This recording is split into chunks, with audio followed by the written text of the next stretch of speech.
Warning. This podcast contains true stories that are not intended for those missing a sense of humor. Any resemblance to actual events or allegations are purely coincidental. Before listening, please relieve yourself, as possible adverse effects include spontaneous bladder leakage, mild hysteria, and sudden release of dopamine. Names have been changed to protect the innocent and guilty. Everyone is innocent until proven guilty, Karen.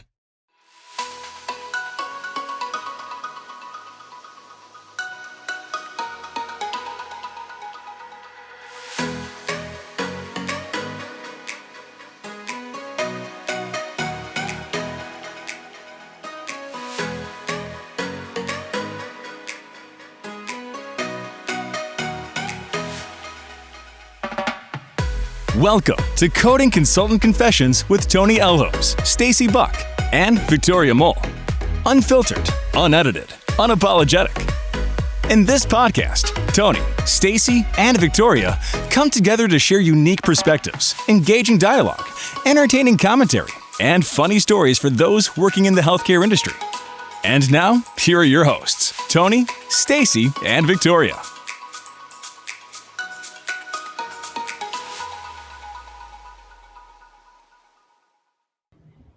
Hey everyone, and welcome back to another episode of Coding Consultant Confessions. Today we're going to be talking about fakes and snakes. So, one of the things I think all of us have learned in the industry over the years is that you can't always trust everyone that you meet. There are a lot of people out there who will try to take advantage of you.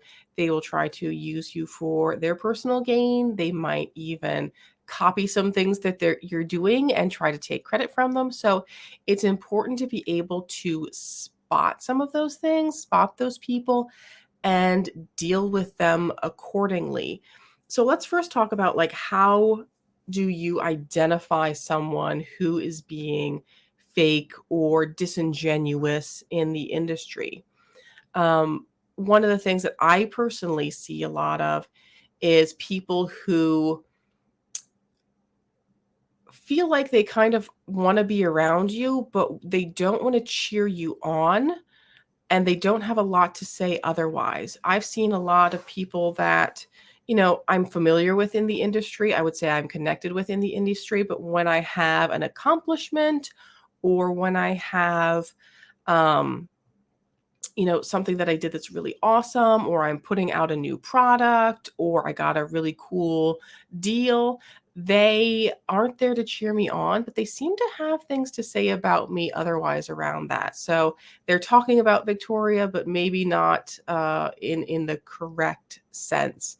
So they want to nitpick about maybe things behind your back, but they're not there to cheer you on when you've actually done something good. I've also encountered a lot of people that like to dominate conversations. I used to have someone who it would drive them absolutely nuts if I stopped and thought about my response during a conversation instead of quick responding right away. And they thought that it was just that I wasn't going to respond, and it wasn't. I was literally just trying to digest what I had just heard and formulate an appropriate response before just spitting things out of my mouth. So you'll encounter people sometimes who are just trying to dominate the conversation, or they're just saying obvious information. They're interjecting everything that everyone kind of already knew, or they're just trying to people please. They're trying to give the response that everyone wants to hear right away. So everyone's like, oh, we like this person because they told us what we wanted to hear.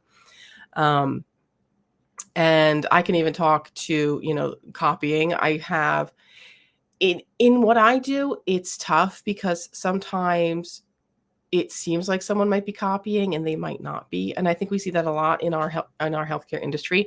A lot of us are going to go over E&M coding. A lot of us are going to go over lesion removals. A lot of us are going to go over, ICD-10-CM basics.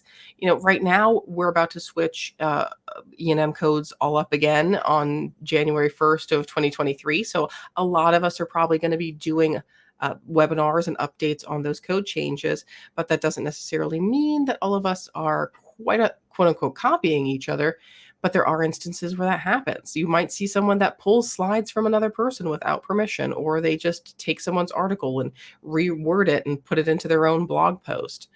I've had people that have, I've developed my own style over the years. And when I develop a certain way that I do like a thumbnail or a way that I introduce my video, and then suddenly I see someone kind of mimicking that type of introduction or mimicking that type of style that I've developed, it very easily kind of flips your mind and you're like, oh, they obviously just copied what I'm doing. But what about you, Tony? What are some ways that you kind of ID some of those people that are being disingenuous, that they're being kind of fake? Yeah, I think you hit on some good points with like the copying thing. So it's okay to draw inspiration from someone's work. I think you just have to give people credit. So if you really like, something that Victoria did, just, give her credit and say, oh my gosh, Victoria inspired me to do, this. And I think she would be totally fine with that. But when you just like flat out, like try to pass it off like it's your own and you came up with this great idea, that is a huge turnoff. I've had that happen with people that have been quote unquote friends, where they take my ideas and they try to pass them off as their own. And it's like, you know what, like if you don't have your own ideas and you want to take mine, that's going to cost you a friendship, because I don't want to be around fake people. I don't want to be around people that are trying to pretend like they're my friend when I'm around them, but they're talking mad shit about me behind my back, right? Like it happens. I've seen it, where, especially with Victoria, I've been friends with Victoria for years, and people will say, oh, Victoria's my friend and she, supports my product. And it's like, oh, really? I'm actually friends with Victoria. I've never heard her say your name. And I've never I'm getting text messages going, Victoria, do you happen to know so-and-so? And I'm like, I think maybe I met them once. I don't know. Right. And so they're like, showboating, like they're friends with Victoria and they've got an endorsement. And it's like, no, you don't. This world is very, very small. So nice try trying to name drop, but no way. So, the types of things that I look for are like that copying type of stuff, impersonating, mimicking people's personality or posts, Stacy does very, very specific things with IR. So like, it's very obvious when somebody else starts doing an IR coding tip series, like it's obvious that they're, picking what she did and basically trying to make it their own. And so I think that is, it's very easy to identify. And once you get a reputation of being basically somebody that tries to pass off your work as somebody, or pass off somebody else's work as your own, like you're going to lose all respect and all credibility. I'm very cautious of love bombers, is what I'll call them. Love bombing is a form of narcissism. A lot of people have narcissistic traits and they don't even know that they're narcissists. And love bombing is one of them. If somebody comes to me, I'm an established thought leader in the industry, I'm a subject matter expert. If somebody comes to me and they're like love bombing me and like saying, oh, you're so great and I want to be just like you and you're my inspiration and everything that you do, it's just, it's inspiring. And that is a huge red flag to me. You can give people a compliment, like you can acknowledge their accomplishments and what they've given to the industry. But when you start to like love bomb and like take it to this next level, that's a huge red flag, because again, that's kind of a narcissistic tendency of, let me tell you everything you want to hear, to the point where you like me and you want to be friends with me. And then, you're talking crazy stuff about them behind their back. So I look for things like that. I look for an overinflated sense of self, people that are very self-important. Another red flag is, this is a big one, somebody that doesn't like to work with other people, that's not collaborative. If you are threatened by somebody else's success, if you're threatened by somebody else's accomplishments, then you have your own issues to deal with. That's just not okay. And there's a lot of people out there that are successful and are, kind of touted as the leaders of the industry, but they don't work with anybody else. They're not collaborative. And anytime somebody else is doing something, they're jealous or it's bothering them and they have to minimize that. And I think that's a huge red flag as far as a fake person. Hey, now I want to interject right here, because I would say I am someone who is maybe selectively collaborative.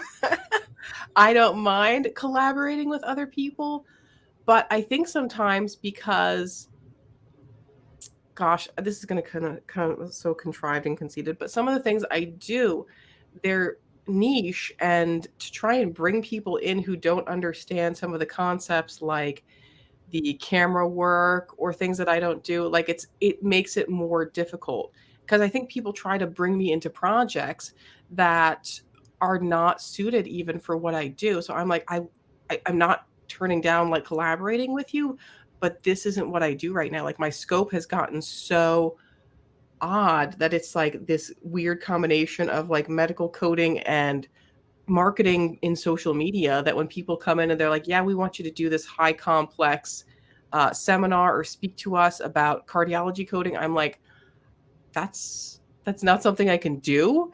And it's not that I don't want to collaborate with you, but that's not what my wheelhouse is right now. So there's a lot of people, I think, in the industry right now that I'm like, I hate to be like, I'm not the person who's going to be the team player, but a lot of times I'm going to be honest, like I'm not the person who's the team player. Yeah, no, and I'm being very specific about what I'm saying, and that don't like to collaborate with other people because they can't, they don't feel confident enough in themselves to be able to work with other people that are good at what they do. So that's a red flag for me. Not that they don't collaborate at all, or that they're selective about collaboration. Not like being an elitist piece of garbage like Victoria. Not just, No. just that you're like, I don't want anyone else to be the shining star in this, but me. But you're So I'm not that at all. You're not. But there are some people that are, and it's got to be their show, and it's got to be about them. And if it's not about them, then they have a real problem. So those are, some of the things that I look for. I also am really big on empathy. Like, I've been through a lot in my life. I've had a lot of different seasons. I've been, very, very poor, lived paycheck to paycheck. And, I've also lived the other side of the spectrum where, we have a very successful business, and, I can do a lot of things that I couldn't do before.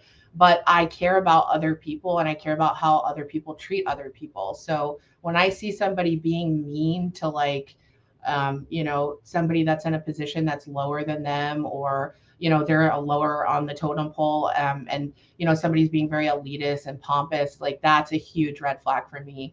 Because if you're, being condescending and rude to people because you think you're better than them, that's a problem.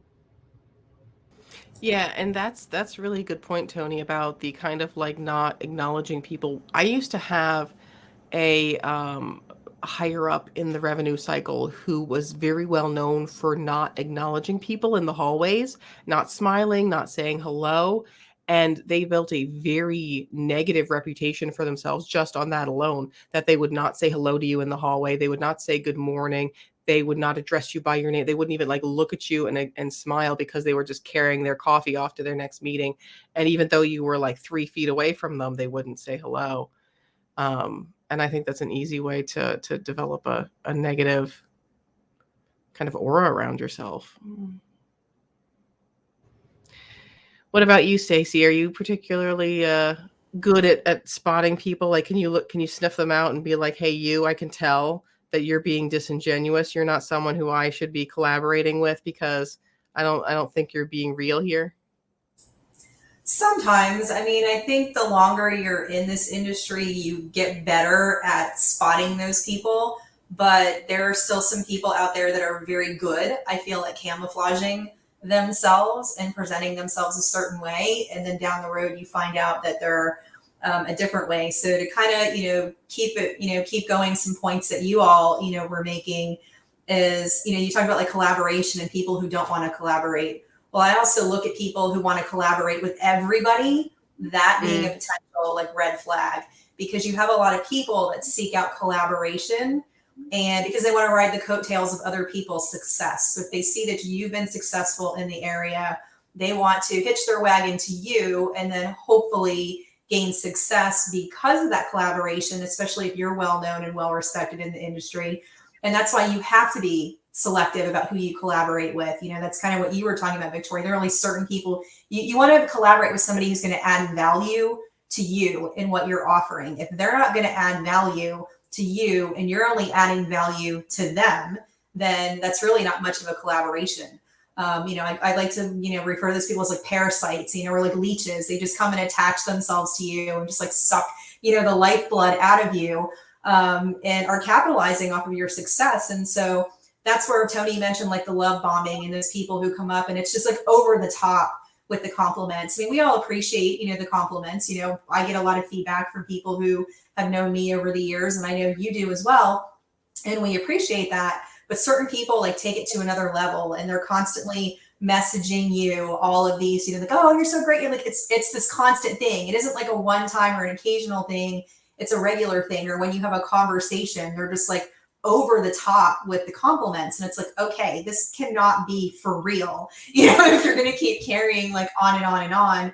So that can definitely be, a red flag there. And you talk about, people stealing, content. I think one time I told you ladies that somebody actually stole my bio, like word for word. Like somebody was like, that's psycho to go copy and paste my bio word for word with the same font and everything and make that her professional bio. And I was like, who does like something like that?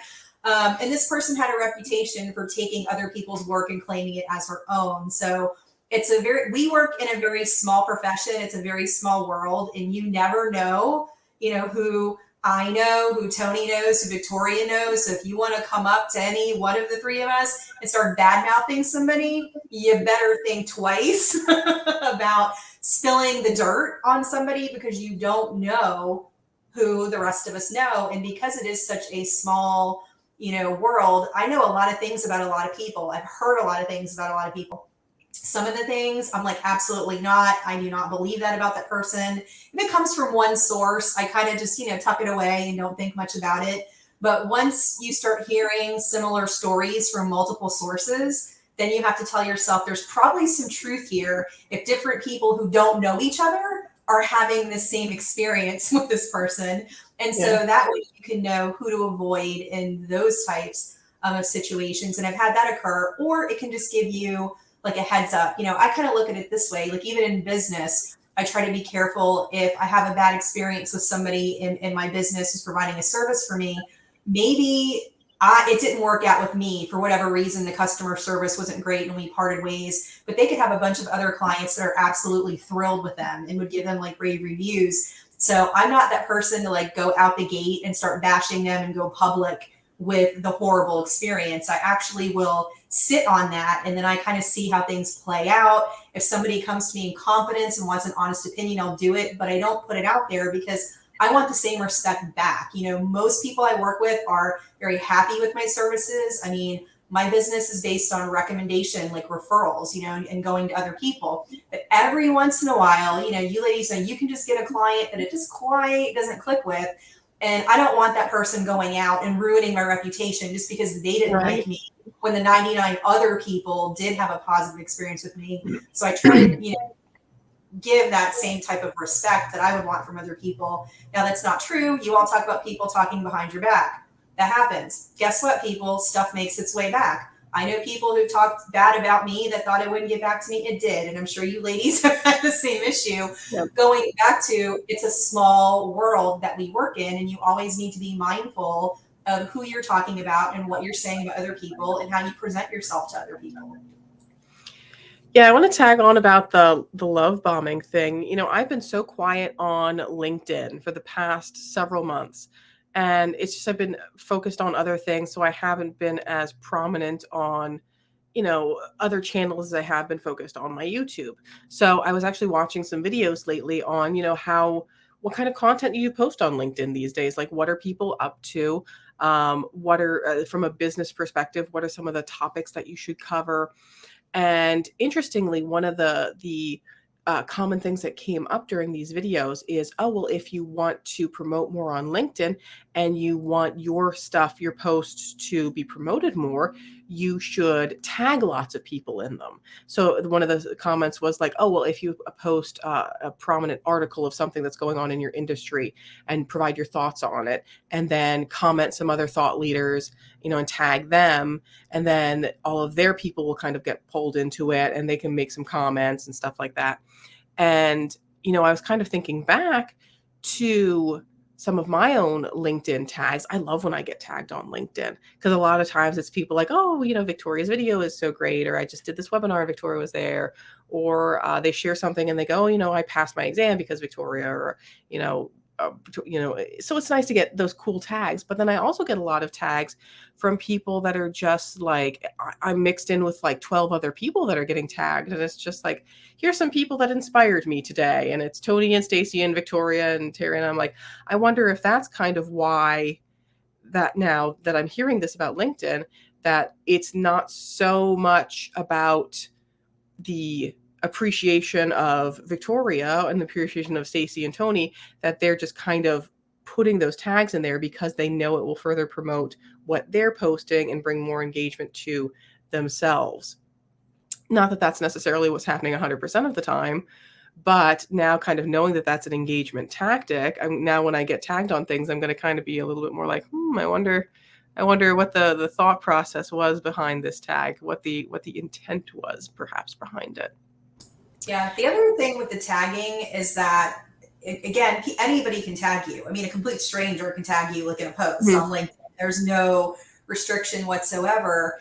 Is sometimes when somebody tags you, and let's say they're promoting something they have, okay, and they tag you, I think that's kind of tacky because it's making it look like you're endorsing what they offer when you're tagged in something that they're selling or doing. And I think if people use it like that, that's like not cool. Like there has to be a purpose in the tagging. And I'm not the only person who has expressed concerns about the tagging, because I've heard other people say, I hate it when people tag because it makes it look like I'm endorsing what they're doing. This is like something I've heard from many people. And I'm like, I completely get it. If you don't have any type of collaborative effort with that person, or there isn't a specific reason to tag them, then you shouldn't be tagging them. And that's what you're talking about, that abuse of the tagging situation and just putting all the names in there, because it does. Then you get in front of all of their connections. And so it is promoting yourself. There's nothing wrong with self-promotion, but when you're doing that, it should also provide a benefit to the person that you're tagging. Again, there has to be a mutual benefit in any situation like that. So unless they're directly involved with something, I don't see the value. And again, I don't appreciate just being tagged randomly, because it makes it seem like, oh, we have a relationship, we have a working relationship, when we don't necessarily have a working relationship, but you're giving people the impression that we do. Yeah, not to even get too far down this rabbit hole, but there's been a couple of companies that I've had to really pump the brakes on, because what they were doing was they would take like my Instagram reels where I would promote something where it was just like, hey, medical coding is this and this, or, just an inspirational type of thing. And what they were doing is they would repost the reel. They would tag me in it and credit me. But then at the bottom of that, they would put, and if you're interested in medical billing and coding, you can sign up for our program and training in medical billing and coding right here. And I'm like, excuse me? I don't mind people sharing my content. I don't mind them tagging me, but not to sell. I said, you can't use my content to market your own services, because that's like part of my business is I make content for other people. Like, you can't just take that for free and use it. Like, you want to pay me, you want to do something, but most of those Instagram programs that are getting promoted anyway aren't anything that I would want to collaborate with, to be honest with you. So yeah, so there's been a couple of people that I've had to be like, no, please take this down. This is not okay. But yeah, let's talk a little bit about, working with the disingenuous people in the industry. I've spoken a little bit in the past about how I used to have coworkers that they convinced, like management, that I was just absolutely atrocious, that I was not the person to partner with, that I was just, completely, I always say, they convinced like management that I was the spawn of Satan. So there's a lot of jealousy, I think, that has gone on, particularly in what we do, because we're a very female dominated type of job industry. So we have a lot of hormones, a lot of emotions, a lot of, stress going on because of things we have going on at home, in our family, and then business on top of it. So I've had situations in the past where, I was putting my best light out. I was promoting as much as I could, doing all of the hard work. And, a lot of people, because I got to go to a special catered meal, or I got to go to a meeting, or I got to, get involved with a fun project, they became very jealous of that because they themselves, didn't put in the effort. So their only tactic to kind of combat that was to convince everyone that I was just awful. And I struggled a lot with this in the beginning. Like, I just wanted to go back, like, at these people. And, as you grow and you develop through your career, you realize that it's just your focus has to be getting your light to shine as bright as it possibly can. And if other people want to darken that along the way, like, you can't worry about it too much. I mean, if you get to the point where the work environment is so incredibly toxic that there's nothing you can do about it, you've exhausted all your efforts, I always say, hey, you're not a tree, like, pick up and go. You're not rooted down to where you are. But you have to pay attention to some of those people that are just trying to kind of like rile things up. They're trying to stir the pot and get everyone to kind of come over to their time. I've also had people who are just the I wouldn't say maybe fake, but they're just very notorious people pleasers. Like, they want to do everything to make everyone kind of think that they're just the best. They just want to tell everyone whatever they want to hear.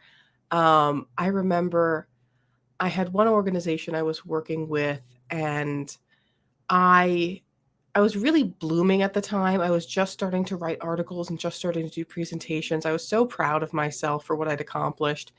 And people were noticing, and they noticed that I dressed up nice for work, and I would wear, my blazers. And when people had questions, they would come to me and I would answer them. And I go, yeah, I'd sit down and we go over, documentation or things in the CPT book. And I just helped people. It was just what I did. I was, as Tony said in the past, like that go-to person. Everyone kind of just goes to them, and you become that person that everyone wants to go to. You have all the answers, you know how to handle things. And, management did not like that. And then there were people who wanted to kiss management's butt, who especially didn't like that. And I would go into meetings then, and then that Captain Obvious person would come out who's like, I think if some of us have information about like how to code something better or do something better, like, they should share that with everyone, because the more we all learn, the more we all grow, and the more all of us can develop. So if you have information, you should share that with everyone, especially because our management can't do everything. They work so hard, you guys. They work so hard. And we all need to work on developing each other. And management would just like pat them on the back, like, you are the best person in the entire world. And I'm sitting here like, I'm sorry, I missed something. Like, everything that you have been saying, I've actually been doing. You're just you're just trying to people please everyone and saying what we all know is obvious. I mean, this is how is no one else seeing through it? Like, is no one else? No one? Okay. What about you, Tony? Have you dealt with anyone like that, where they're just trying to like brown nose a little bit and kind of say everything, and you're like, just let me make a quick comment here. I'll make a quick comment. I call those people all fluff and no substance. That's how I refer to them. They talk just for the sake of saying something because they need the attention, but they add absolutely no value. So all fluff and no substance, smoke and mirrors, however you want to call it, that's what they are. Yeah, I love how you're like, Captain Obvious shows up, and it's like they think that they're like, parting the seas with this wisdom, and it's like, really? Yeah, I've had those moments so many times, especially in high stakes moments where, like, I might be at a board meeting with all of the executive board members, and then somebody will say something and you're just like, how is that like revolutionary? And everybody's like not seeing through the fact that this is complete garbage. Like, and you almost have to stop yourself in the moment and be like, are you freaking kidding me? Like, is this a joke? Yeah, like all the time.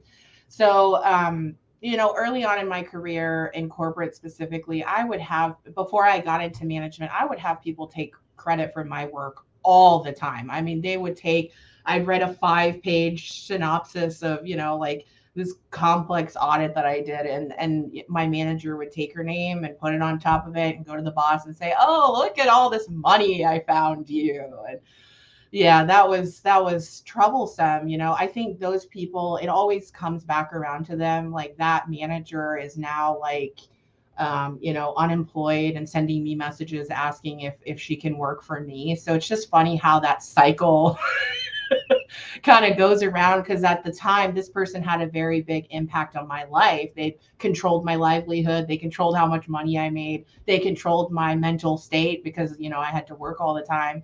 So it's always nice when you get those messages of, "Oh, are you hiring? I'm looking for a new opportunity." And it's like, wow, you are the most savage person, like how dare you. um yeah, so and I distinctly remember this one manager that I had in a job that I had, where this person like basically controlled everything in that department. Like they were basically in a position that I would want to be in, but it would probably take 5 to 10 years to get that role, because they were very senior and they had a lot of influence and basically ran the show. And this person was so incredibly toxic, like so toxic to the point where like she had very obvious mental health issues. When she did not take her medication, she was like rogue. She would come into the office and she'd just be like screaming at everybody, "F this and F that, and you guys can get the F out of here." And like this was just her normal demeanor.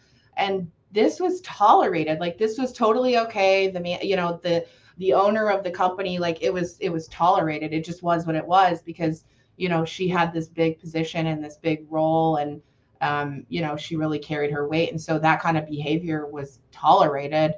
And unfortunately, she had kind of rode that train as long as it was going to get ridden. And so what I did is I had to endure this crap for like a year, until I actually got pushed into that role when she got pushed out, because she was just so crazy. She went to one of our clients and basically told them that she was quitting, and that everybody, where we worked was completely psychotic. And so she like stormed out, and we're like, "Oh my God, she's threatened to quit every day for like, a year. Is this actually the time that she's going to quit?" And so it was actually the time that she quit, although she came back, a lot after that. But I mean, she was so crazy, toxic, like unbelievable. I've never seen anybody like this before.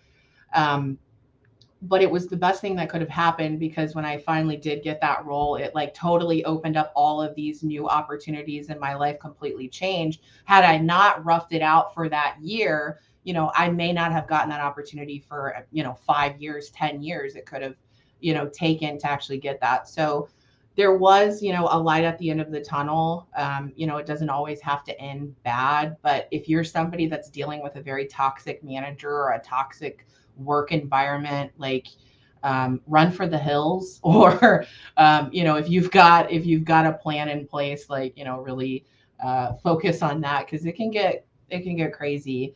um, I've had nightmare clients where they try to come in and tell me one thing and they totally misrepresent themselves. And then I find out later. And then, I have to call them out and be like, "Wow, you basically, you defrauded me and you made me think one thing and you got a result. And now you're actually in trouble, and, you could be put in prison for this kind of conduct. And you've dragged me into it because you've misrepresented yourself. And so now it's like this whole thing of a fire that's got to be put out, if you will." So there are so many disingenuous, toxic people, and you just like have to keep your radar on constantly. Yeah, and I think when it's someone who's like a boss, it's tough because you have to almost evaluate, like, is this a situation that I can rough it out for a certain period of time? Because sometimes you have those managers in it that I've heard referred to as lifers. Like they're going to stay with that organization for as long as they possibly can, because maybe at that point they've got 6 weeks of PTO that they don't want to give up, and they're just going to stay there. They're comfortable just treating everyone like garbage, so they're not going anywhere. Versus if you rough it out, maybe at some point are they going to leave? And you kind of have to evaluate, like, how much of this are you willing to take? Because, your mental health, a lot of time, it's just not worth wasting your mental health, wasting your thought, wasting your just even worrying about it, and all of that mental bandwidth over it. What about you, Stacy? Have you had any disingenuous people that kind of stand out to you? Oh gosh, there are lots of disingenuous people that I've encountered. I would say, like, for me, I mean, when I've been on my own now since 2008. So it's like half of my career I was in the workplace, and then the second half I've kind of been out of it. And you see that on both sides of it, whether you're an employee and you have coworkers like that, or whether you're in business, for yourself, you kind of see it from a different angle. I think when you're an entrepreneur, like Tony talked about, the client that you think you're getting one thing, and you get another, and then you find yourself in these, interesting situations. And you talked about the mood swings, of this one person that you were dealing with. So I can kind of combine those two things like into one story, which is something, some people have heard this story. If they listen to my podcast, I talked about it, where this was when I was first starting my own business. Actually, when I first encountered this person, I didn't yet have my own business. I was doing consulting on the side, and we had gone to this location where this person owned imaging centers, and we were doing a consultation on the billing and coding for the imaging centers, and they were potentially thinking of outsourcing the billing to the company I was working for then. And that particular day, based on our feedback, this person, the owner of these locations, based on our feedback, got really crazy and ended up firing like a bunch of billing staff, like boom, gone. Like it would happen like that quickly. Then was trying to make the decision whether or not he was going to outsource the billing and hire other people. And we thought he was going to outsource the billing like to us. And then eventually he decided not to. It was like a lot of back and forth. So it's kind of like, depending upon which way the wind blew on a certain day, like, determined how he would make his, like, he was a very emotional decision maker, and his moods were very erratic. So he said that he wasn't going to outsource his billing. So that was when that business came to an end, or started to. I talked about it in past episodes we've done together, where I was a partner in that business, and I transitioned out of it because my partner didn't want to be in healthcare like anymore. So this person said, well, I don't want to outsource my billing, but maybe we can do some consulting. So I said, well, why don't you sign a contract with me? I'm starting my own company, because we're actually not going to do this. Whether or not we got his billing contract determined whether or not we were going to shut down the billing operation or not. And when he said no, the decision was made, we're shutting down the billing operation. Thank God. But what ended up happening to me was he signed a contract with me and was paying me a monthly retainer to serve as a billing and coding consultant. And he was so difficult to work with. Like, he would have days where he was great and he was friendly and he was fun. And then other days he was just completely off his rocker. He was challenging to deal with. I would ask him to give me things. He wouldn't give me what I needed to do my job. And it was just constantly, I'm trying to help him, but he's not helping me help him. And you're dealing with these mood swings from day to day. And then I can remember one day there was an email that I got accidentally. It was meant to be sent to him, not to me, from one of his staff members, that was saying bad things about me and complaining about me. He was looking for ammunition to get out of the contract with me, even though he was locked into paying me this consultation fee for 6 months. We're a month and a half in, and he wants out. He doesn't want any part of this. And so I got this email. I'm like, oh, so now I have a heads up that he's trying to screw me over and push me out, because today he's in a bad mood and he's not happy with Stacy today. So now he wants to can Stacy too and not pay her the money that she's owed. So of course I get, on and talk to an attorney. I'm like, heads up on this. This is coming my way. But it was just one of those horrible situations where I should have looked at the personality traits. Again, when you're just starting, you're like, hey, this is a really big client. This is going to pay my bills for 6 months while I get things running. You kind of jump on it because it's a big chunk of money and you need the income. And then he, 6 weeks in, wanted to screw me over anyway. So I had to get an attorney, had to go back and forth with some letters. We ended up settling, in the whole situation. But that took away my really only source of income. I mean, I barely had any money coming in. That was supposed to be the bread and butter. And if it had been a different situation, and also knowing what I know now, I would walk away from someone who is that erratic because he was so emotional and he was just about what's best for me, screw everybody else. Like, I don't care about anybody else. And like I said, he fired his staff like on a whim. We went in and did this analysis. He's like, gone, they're all gone. And they all lost their jobs. And then I come in and do the consulting, and then he's not happy with me 6 weeks later. And he's just like, gone, get rid of this person. So clearly that was a behavior pattern with him. And then the interesting thing was, I remember when I called the attorney and I said, I have this issue going on, and I need some advice on what to do. I want to get ahead of this. And so when he was gathering the details and I was giving him the name of the locations and the name of the person, he's like, he's like, John Doe, I hate that guy. He knew the guy. The attorney knew the guy. And he says, you don't want to be in business with him. He's like, just run. He's like, there are questionable things there. And I was like, wow. I'm like, this guy has a reputation in the industry. So that was just one of those things where I felt like there was a bait and switch kind of that was done to me. But then again, I probably should have seen the red flags with how he would be in a good mood one day and the next day be in a bad mood and just make irrational decisions if he wasn't happy about something. Yeah, it's dealing with those kind of personalities is tough. Was it one of those people where like everyone's the problem but them? Yes, like that was their mindset. Like, absolutely. And you're the one pissing me off today, so you have to go today. And then tomorrow somebody else is going to piss me off, and then that person's going to have to go tomorrow. Yeah, it was really bad. But you do have those people who they have all these issues and they want to blame everybody around them, but they don't want to take any accountability for anything that's going on. Or I legitimately am trying to help him. You're not helping me help you. You're telling me that I am bothering you, but I need information from you to do my job. I'm sorry that I'm bothering you because I need, reports from you and different things that I can't do. If I could do them, I wouldn't be asking you. I prefer, and if any clients are listening, don't take this the wrong way, I prefer to interact with my clients as little as possible. You know what that means? That means everything's running smoothly. We don't have to have a conversation. We've got everything. If you give me access to do everything for you that I'm contracted to do, we're good. It's going to get done. It's going to get done in a timely manner. And, we've got a tight ship, going here. But if you don't, then I don't want to keep having conversations with clients over and over again and asking for the same things. It frustrates me. It frustrates you. And I can't help you be successful unless you help me and give me the things that I need. And some people just don't want to be bothered. Like, I want you to fix all my problems, but don't expect me to help you fix the problems. Here you go. Have a nice day. Yeah, that's not usually the way it works. So let's talk about, though, we've talked about the disingenuousness, the fakiness, the being kind of slimy, snake-like in the industry. And these are things we don't want in ourselves, right? So what about tips on how you can avoid being fake yourself? And this has been something I personally have had a little bit of issue with because I work in a very, a situation that's commonly uncomfortable for people where I'm in front of a camera a lot.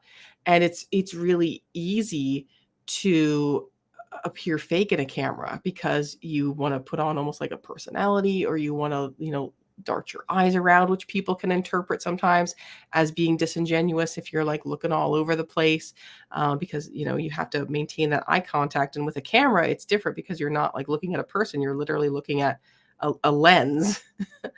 But I think being your authentic self is really a beautiful thing. It's really what elevates a lot of people now on these online platforms, is being genuine. But you have to be very careful because some of it is a lot of times deemed oversharing. So trying to find that balance between like, I want to be my genuine self, I want to share myself, but I also don't need to share everything about my life. I'm sure there's a lot of people out there that think, oh, Victoria, she's constantly posting and she shares so much, but there's a lot of things that I don't talk about, or I don't share. I keep, for example, my boyfriend doesn't even have a Facebook page. He is a very private person. So you don't see a lot of anything information wise pertaining to Chuck online. And we've been together for like 8 years almost. So I think a lot of people look at me and think, I share a lot online, but there's a lot I keep private. And, everyone has a different border. Everyone has different things that they will and will not share. And I think it's still very doable to stay very genuine, to stay open with people, but also not share every little intimate detail about your life. I guess in some places maybe you can. I think in professional industries, maybe it's not always the most appropriate to share certain things, and finding, your own kind of comfort level of where that is. So, establishing boundaries with yourself of what you do and do not want to share, I think can help kind of keep you a little bit more on the genuine side versus the disingenuous side. And of course, just trying to do things like avoiding gossip, which is tough because we all like when the tea gets spilled and it's interesting and it's fascinating. And I think as much as anyone would get on a soapbox and say, like, don't gossip, we're all a little bit guilty of indulging from time to time. There's certain things or topics or people, like the Kardashians are a big target. A lot of people like to talk about the Kardashians and all the different crazy things that they do. So sometimes, it's we all kind of have that natural inclination to wanna spill the tea and talk, but it's you have to work on yourself. So if it's something that you do, you have to recognize it and try to identify ways that how can I avoid this? Is there certain people that maybe I shouldn't be talking to as much? Is there certain ways that I should be redirecting conversations? How am I going to handle it when someone comes to me and they go, hey, did you see that Stacy did blah blah blah blah blah? Did you see those hooker heels she was wearing around to the FHIMA FHIMA conference? And how you're going to kind of go and, oh yes, I've seen those before, and now let's divert into a different conversation because I'm not going down this rabbit hole that you think I'm going to go down. But then that's where you can chime in. You can chime in and share the comment. This is what came up earlier. Even though I wear stripper heels, I've never set foot in a strip club my whole entire life. That's the response. Yes, and while we're on the topic, Stacy, why don't you shoe and tell us what's that you got behind you there? Are those a new pair? So we're doing shoe and tell early today. Yeah, let's do shoe and tell.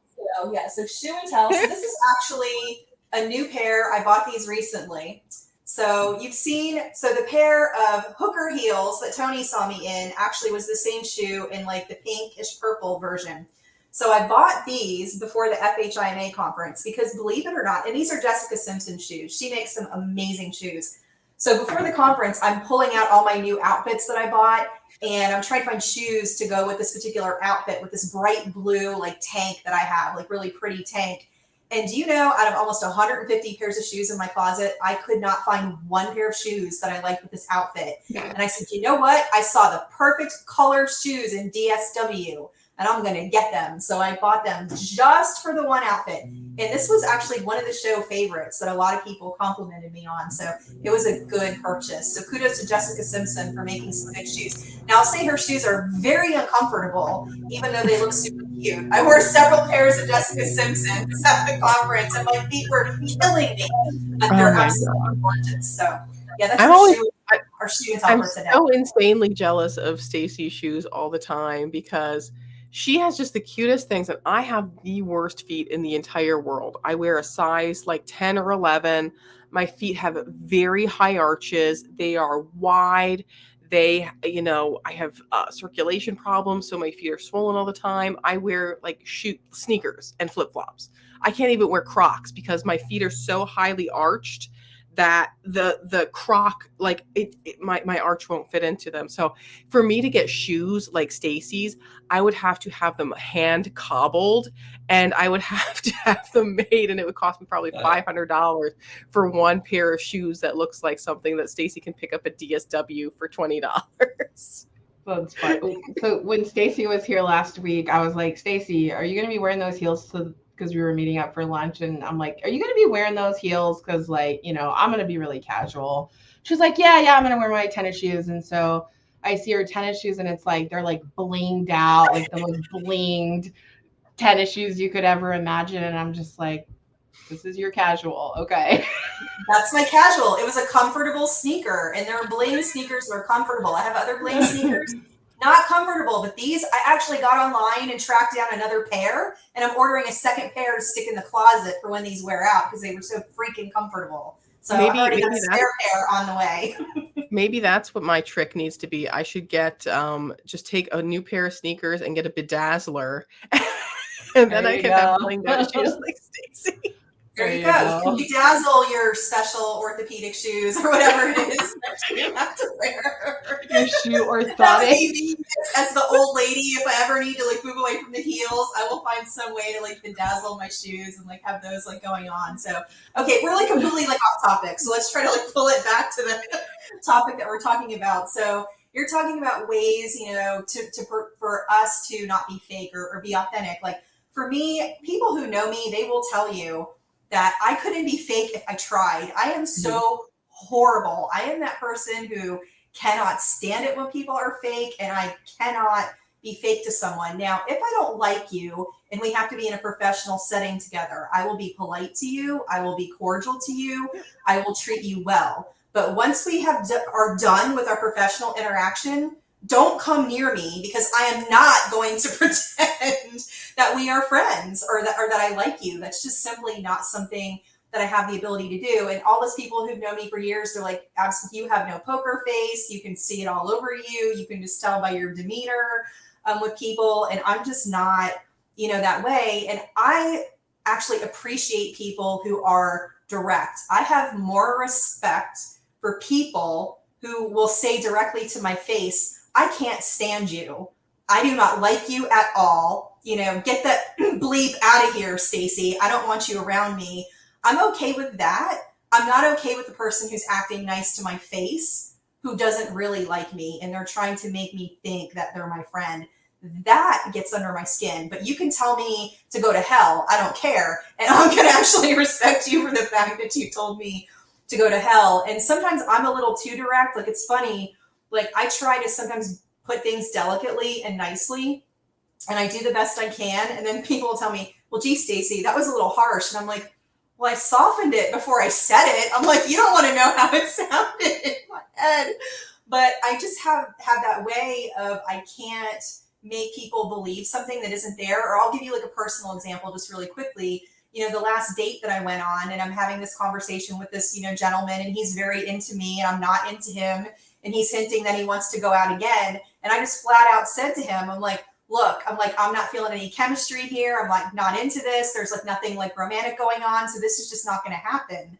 And when I would tell people that story, they're shocked, you know, by me saying that. And I said, you know what? I said, he actually said to me, I had said a lot of direct things during the conversation over lunch. He says, I find your like directness so refreshing. He's like, I've never found anybody so direct. And I said, I don't know any other way to be, especially at this stage of my life. I'm kind of over it. When I was younger, I would avoid things.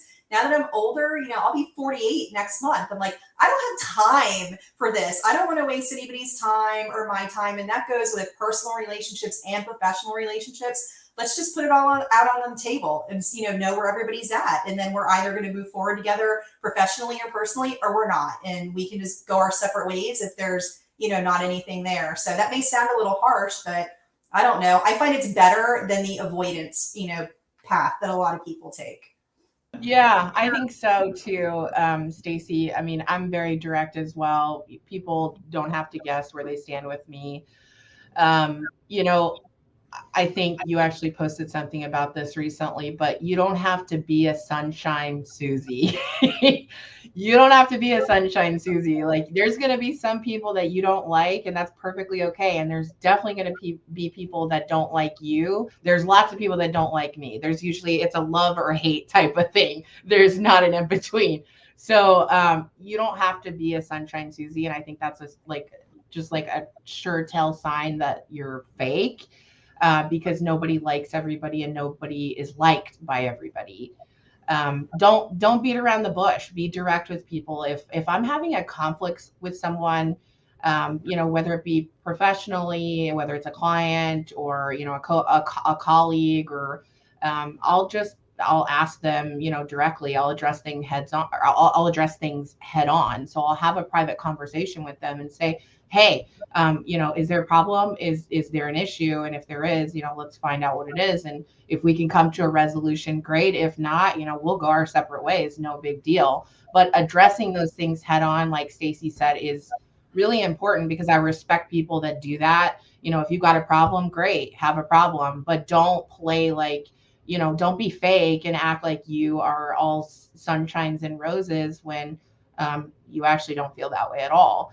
I think it's very easy to spot people when they're being disingenuous. And over time, you kind of give yourself away, because over time, your real, true self comes out, and your patterns start to surface, and you can kind of see things for what they are. Um,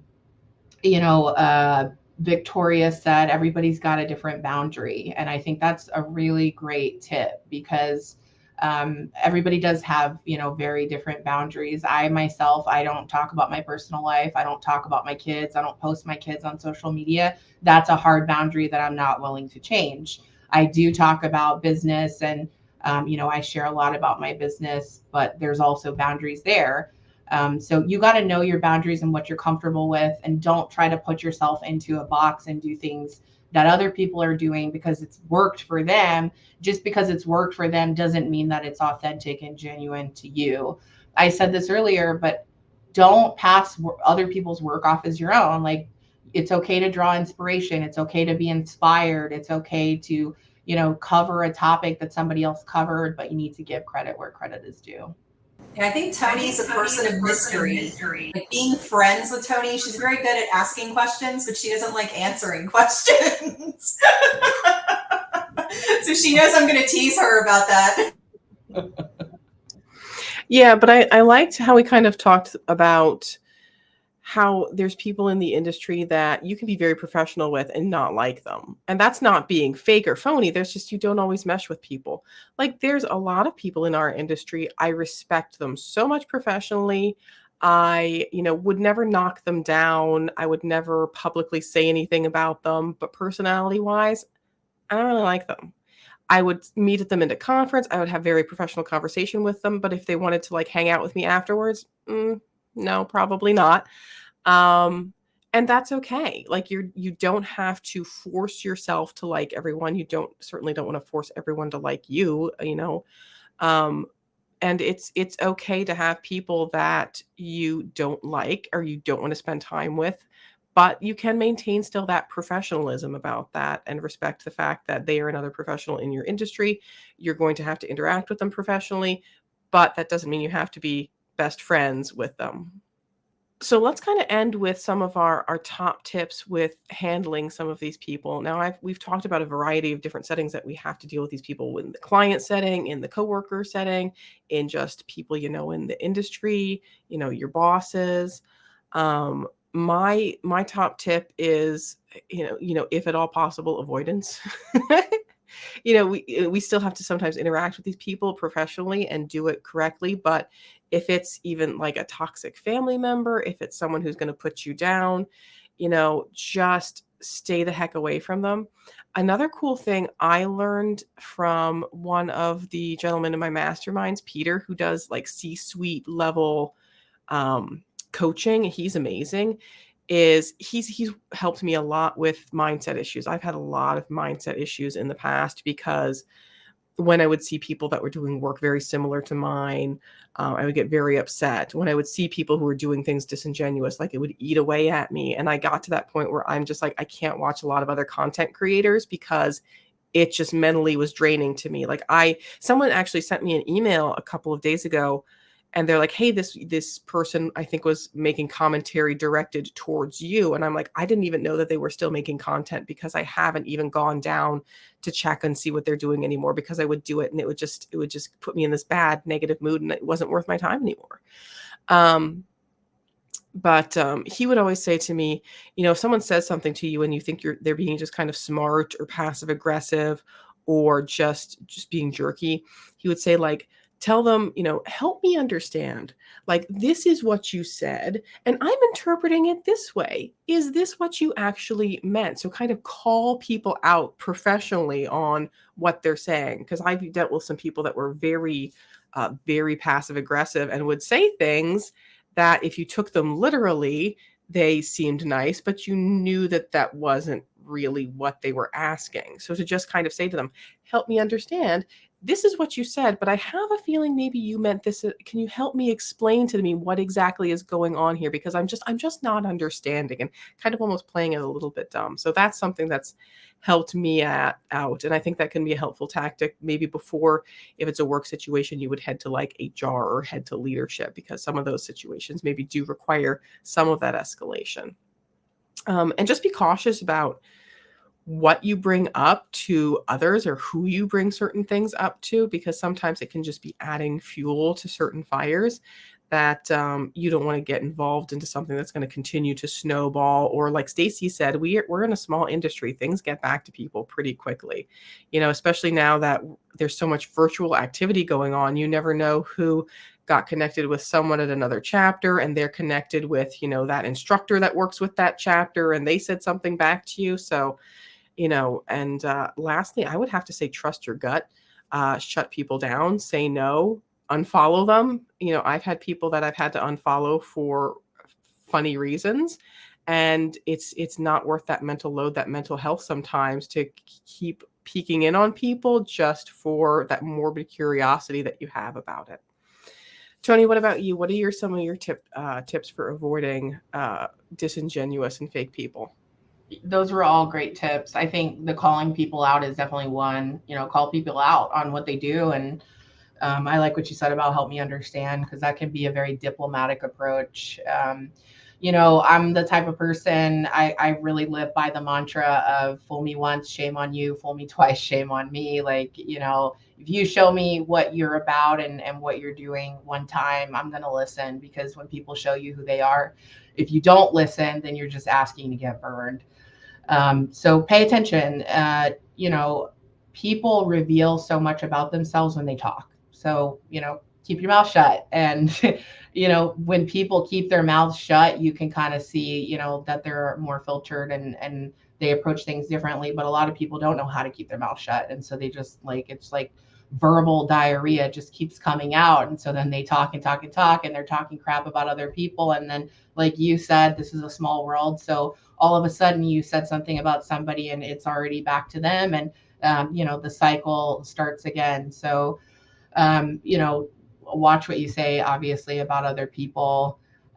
Stay professional, stay respectful. So, even if I don't like you, I'm not going to be unprofessional, or, I'm not going to, talk about you to other people. Those types of things just reflect poorly on the person that's doing it, rather than the person that is actually a fake person. Keep your distance from people like that. Like Victoria said, avoid it if you can. If you can't, keep your distance, because somebody's shown you that they can be a fake person.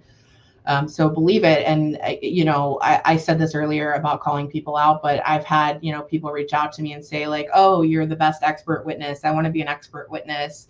And can you tell me, all your secrets and what you do? And, I'll either not respond back, or I'll respond back and, say something like, oh, that's interesting that you want to be an expert witness. How much experience do you have, doing X, Y, and Z? And what do you think qualifies you as an expert witness? And do you have any idea what X, Y, and Z mean? Because you'll need to know that as an expert witness.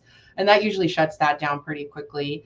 But calling people out, especially when they're misrepresenting themselves, I think is important, because if you don't do it, then they might fool somebody else. And there's some people out there that they genuinely don't know, or are not self-aware of the fact that they're putting off this, mispersonification. So if you're, educating them and taking the opportunity to tell them like, hey, you're misrepresenting yourself, I think that's important. Yeah, definitely. You all made all some really good points. I don't know that I have too much to add. I think you ladies covered, the final points very well. The only thing that I would add in is that if you find yourself in a situation, dealing with people like this, to always take the higher road, kind of what I talked about earlier, how I would handle certain situations.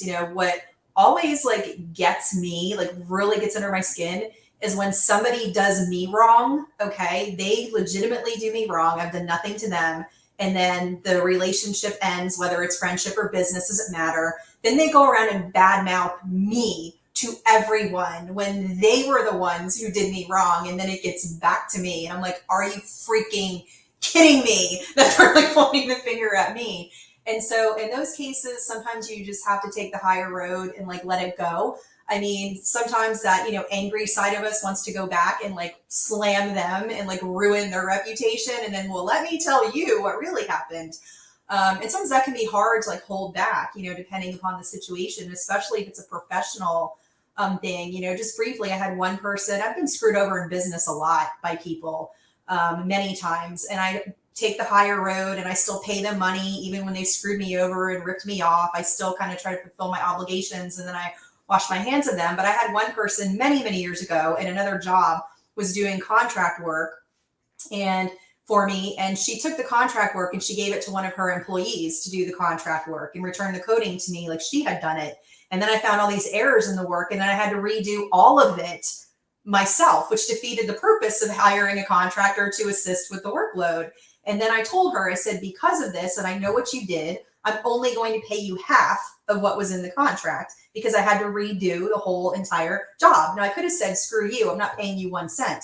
But she went and started bad-mouthing me to people in the industry after what happened. And it got back to me. And I was like, you people don't even know what she did. I'm like, she was the one who basically breached a contract, misrepresented herself. And now, we're in this, I didn't spread that broadly, but one person I was close to, I said, let me tell you the real deal for the one person I was close to who brought it to me. So that's the kind of stuff that bothers me. It's like, just own your part. Don't go around like slamming like other people. I don't know if some people are just delusional and they truly believe they didn't do anything wrong. Maybe that's part of it. But that's the stuff that really gets under my skin, especially in business, when people do you wrong and then go try to ruin your reputation. Yeah, I mean, it's easy. It's easy to kind of turn around and go, "Oh, I'm not the problem. They are," and deny that you had the involvement. So to close up, I think we made some really good points during this conversation about staying first and foremost, staying true to yourself. We can control ourselves. We can't necessarily always control other people. So we can make sure that we're trying to be as genuine as possible, as we're trying to be professional. We're trying to set our own appropriate boundaries and not trying to be someone that we're not. People who aren't, sometimes their success that they're going to have with that is going to be very short-lived. So keep at it. The more you work on being your genuine, unauthentic self, the easier it becomes. And don't let your goals out of your sight, right? So focus on yourself, focus on your goals. Stay tuned for next week's episode, or I guess next week's episode, where we will address another confession. Don't forget to give us a 5-star rating, and we will see you next time.